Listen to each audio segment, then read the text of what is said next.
আসসালামু আলাইকুম। ভালো আছেন আপনারা সবাই? এই তো চলে আসলাম আমি রোজকার মতো আজকে দুপুরের রান্না নিয়ে। আমি সবসময় দেখাই না দুপুরের রান্নাটা, মাঝে মধ্যে আমি দেখাই দুপুরের রান্না। এই তো আজকে দুপুরে আমি রান্না করলাম কলমি শাক, পাঙ্গাস মাছ ভুনা, আর আপনার করলা ভাজি চিংড়ি মাছ দিয়ে। অনেকে পাঙ্গাস মাছ খায় না, কিন্তু আমরা খাই। আমার ছেলেরা পছন্দ করে পাঙ্গাস মাছ, আমার কাছেও খুব ভালো লাগে।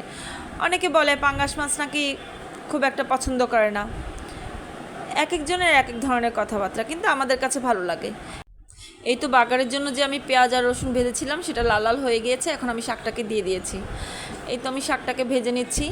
এইভাবে ডাইরেক্ট বাগার দিলে শাকটা খেতে ভালো লাগে বেশি।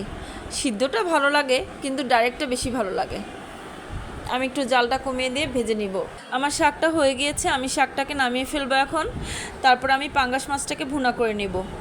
আমার কাছে ভালো লাগে তো পাঙ্গাস মাছটা, তাই আমি পাঙ্গাস মাছটা ভুনা করবো। এই তো আমি পাঙ্গাস মাছটা ভুনা করার জন্য চুলার মধ্যে তেল পেঁয়াজ দিয়ে লাল লাল করে নিচ্ছি পেঁয়াজটাকে।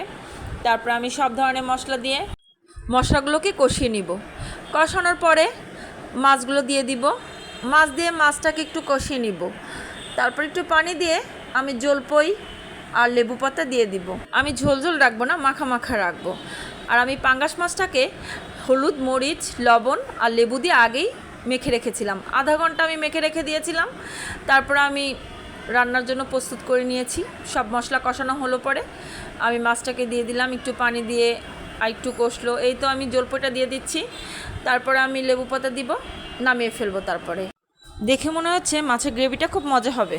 এই তো দেখেন আমার মাছটা কেমন হলো, আপনারা আমাকে বলবেন কমেন্টসে।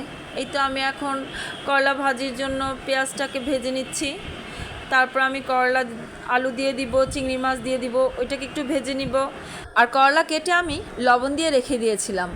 তারপরে আমি রান্না করার আগে ধুয়ে চিপে নিয়েছি পানিটাকে।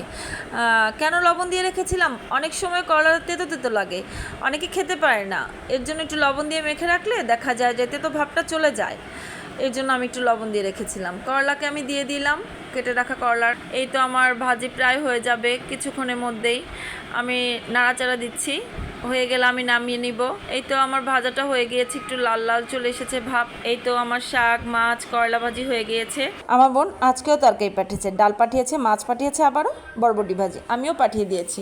এখন আমি খেয়ে নিব দুপুরের খাবারটা। আল্লাহ হাফেজ।